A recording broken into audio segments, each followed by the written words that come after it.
Le tout premier et grand chantier que nous avons, c'est l'organisation des élections municipales qui doivent avoir lieu le 22 mai, dans quelques jours.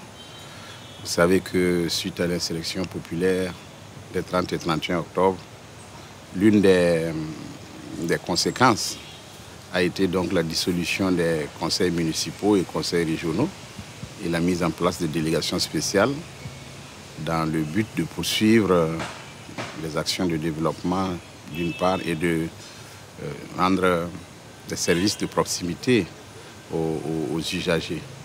Alors donc la première grande mission était d'abord avec la classe politique de trouver une date consensuelle pour la tenue de ces élections-là, ce qui a été fait.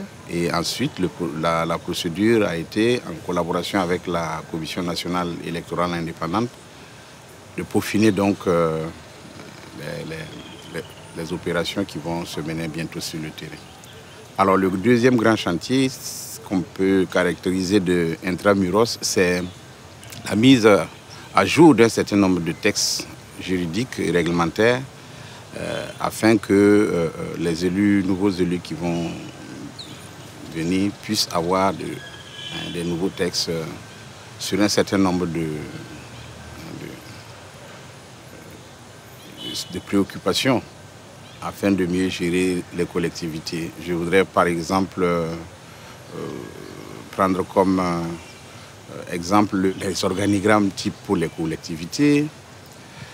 Alors nous avons fait un draft sur le statut de l'élu local. Nous attendons donc que les élus prennent fonction pour apporter leur contribution. Et ensuite, nous sommes en train de revoir, puisque nous sommes à la fin du premier cycle du CESMOD, qui est le cadre stratégique de mise en œuvre de la décentralisation. On est en train d'élaborer un deuxième cycle et qui va permettre de donner une nouvelle orientation donc, à notre décentralisation. Et ça aussi, nous attendons, on est en train de faire les drafts, on attend que les élus locaux viennent pour eux aussi donner leur lecture de la chose. Parce qu'il faut les faire de façon, j'allais dire, inclusive.